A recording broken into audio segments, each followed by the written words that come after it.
Bonjour, bonsoir à tous. Alors aujourd'hui petit podcast sur le dévoilement de Daniel et d'Apocalypse.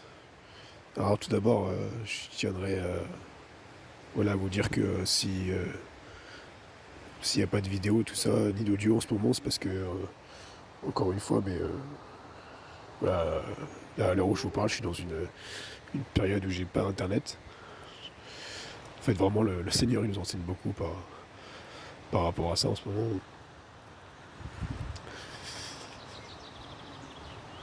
Et donc voilà, ça nous apprend en fait justement, ça m'apprend en tout cas à moi à passer du temps dans l'intimité avec lui parce que je me remets beaucoup en question comme j'ai déjà dit lors de mon témoignage.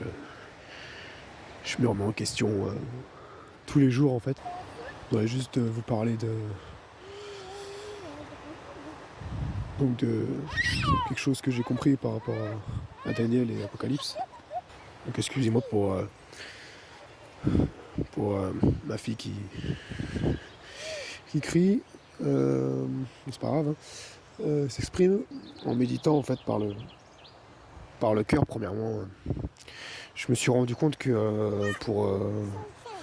voilà, pour rentrer directement dans le sujet, pour faire vite et au clair, vraiment toute la prophétie qui était dans Daniel 2, avec le songe de Nebuchadnezzar, qui a été interprété par Daniel, et dans Daniel 7, où en fait Daniel en fait quand il voit la même chose que la statue d'or qu'a vu Nebuchadnezzar, sauf que lui il le voit sous forme d'animaux.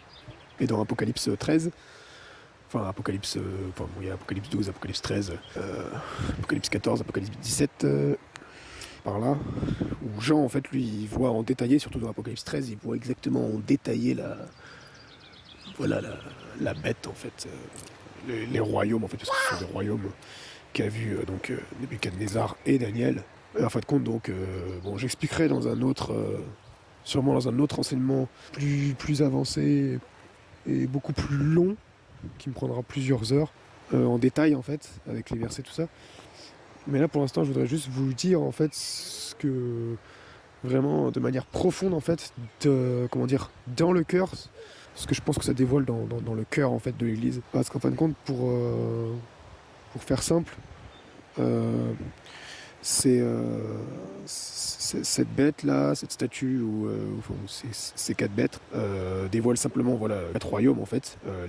Voilà, il y avait Babylone. Ensuite, c'était les Mèdes et les Perses.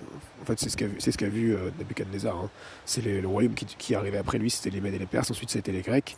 Et ensuite, ça a été Rome. Donc, Rome, c'est le royaume sous lequel est venu Jésus. Et ensuite, il y a la pierre qui est tombée sans l'aide d'aucune main de la montagne, qui s'est transformée en une montagne plus haute sur toute la terre.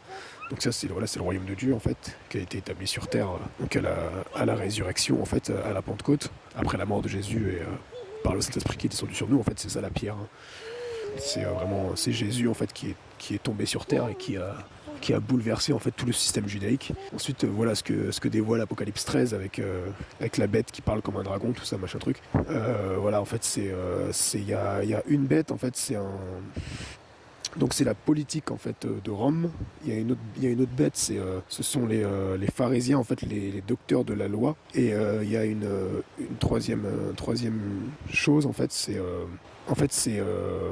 les faux chrétiens. En fait. Ce sont les chrétiens religieux. Et en fait compte, c'est exactement ce qu'on voit aujourd'hui dans le cœur en fait de l'Église, dans le cœur même de l'humanité en fait. Il y a des gens vraiment qui sont sous le système, qui sont vraiment en fait esclaves du système politique. Parce que voilà, en fait, ce qu'on voit aujourd'hui, c'est un peu comme ce qu'ils ont vu à l'époque, sauf qu'à l'époque c'était réduit que autour de la Méditerranée, quoi, enfin, que autour des nations d'Israël. Et aujourd'hui, ça devient mondial en fait. Mais c'est établi vraiment, c'est quelque chose qui vraiment, c'est un esprit, c'est vraiment établi dans le cœur des gens. C'est vraiment l'esprit en fait, il y a l'esprit de la loi, l'esprit politique et l'esprit en fait voilà, des faux chrétiens. En fait, ça revient pareil à l'esprit des ceux qui se disent chrétiens, mais qui sont en fait, qui veulent revenir toujours. C'est un peu comme c'est l'esprit, voilà, c'est l'Égypte en fait. C'est vraiment Sédom et Égypte. Donc voilà, si vraiment dans ton cœur encore, t'es encore attaché en fait à ces choses politiques, ouais, qu'est-ce que je pourrais faire pour mon pays ou pour le monde, etc. Ou comment je peux faire en fait pour arriver à telle œuvre selon la loi, selon la Torah. Voilà, comment je peux garder tel commandement. Bon, petit clin d'œil, il n'y a pas de non, non, il n'y a pas de 10 commandements, hein, c'était 10 paroles, 10 déclarations. Ouais, donc c'est bien 10 paroles, hein, si vous regardez quasiment dans toutes les traductions, dans Louis II, c'est bien 10 paroles. Hein. C'est les misvot en hébreu, c'est-à-dire que c'est des déclarations, c'est des ordonnances, voilà. Ce sont des ordonnances. Donc c'est vraiment, de manière même prophétique, de manière spirituelle, c'est vraiment qui nous sommes en Christ, en fait. Comment Dieu, en fait, nous voit en Christ. Donc c'est ça, en fait, hein, Exode 20, les 10 paroles. Donc voilà, en fait, vraiment, si ton cœur est toujours attaché à ces choses, donc loi, politique, voilà, loi de l'Ancien Testament, politique, ou est-ce que tu essayes encore à faire par tes propres forces, est-ce que tu es ballonné en fait entre la grâce et la loi? Mais je t'invite vraiment à méditer premièrement sur le terrestre et le céleste. Cherche pas à comprendre en fait, même si toi tu sais pas, t'as jamais entendu parler de ces trucs-là, mais déjà cherche le verset, je te le mettrai là où Jésus dit. Vous ne comprenez pas quand je vous parle des choses terrestres, comment comprendrez-vous quand je vous parlerai des choses célestes? Voilà, et médite ça, et Corinthiens 15 aussi. Médite sur le premier et le second Adam, médite sur le vieil homme, ton nouvel homme, qui tu es en Christ, tout ça, et sur l'homme et la femme, Christ et l'Église.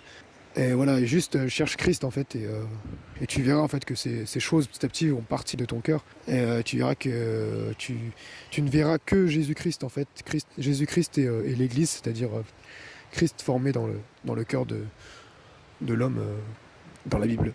Tu verras que ça dans la Bible et tu auras même envie de chercher que ça, et même tu le vivras en fait. Et tu verras petit à petit que tu vivras comme les gens qui ont marché dans la Bible ont marché en fait, qui ont marché avec le Saint-Esprit ont marché. Donc voilà, j'espère que c'est très clair, que ça a été édifiant pour vous. Merci de m'avoir écouté, et à plus, et vraiment que le Saint-Esprit vous dévoile pleinement le prophétique. Et ciao, à plus.